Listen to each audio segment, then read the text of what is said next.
vehivavy zany nonomeko ny atanorako votojo azy aho dia avy hatrany nietsiketsika ny adalako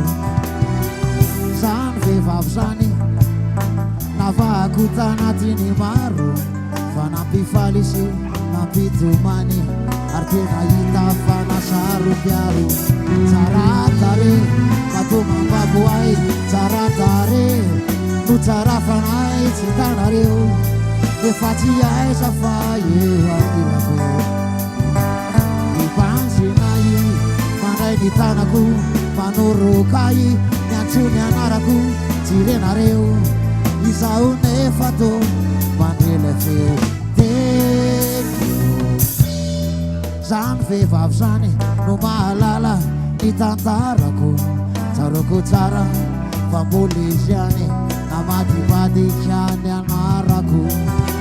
izany vehivavy zany anisan'ny tena be fitiavana tsy anjely akoreze fa olona ihany fa tena hita fa tiavana malaly zany ny fianakaviana matsapy zany ireo namanatiana fa izy ane sady masika no tsotra be tsy hita isa ireo zay naviny aho fa tsy hita isa ireo zay nitalao fa novonjeny nareo ankizy nareo ray amaneny zany vehivavy zany namela mamy koan'ny zanany ka angatako ny ray any ambony any fa ny tsara ny fianarany izany vehivavy zany iraiko mba ho fatsiarovana tsy seto itsony aho na itomany satria ny foko ifatorovana fantatrareo fa tsy natsakakory fantatrareo fa tsy hipody itsony ny fanaizany ny embonazy de mitoetreny ahy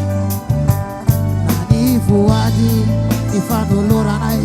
sy ny adiady zay ny fanaovanay tantaranay ka natonga ay anao zahiry zay zay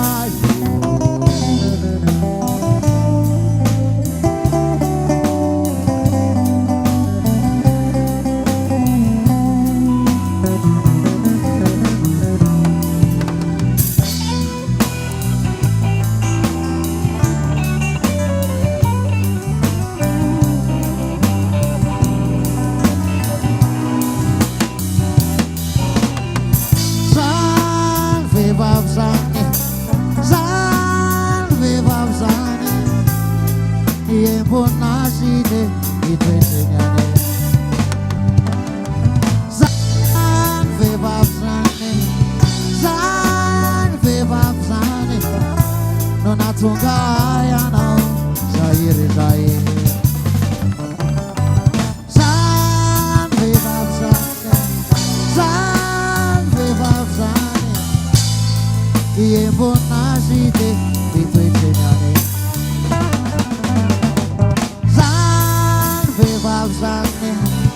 zany vehivavy zany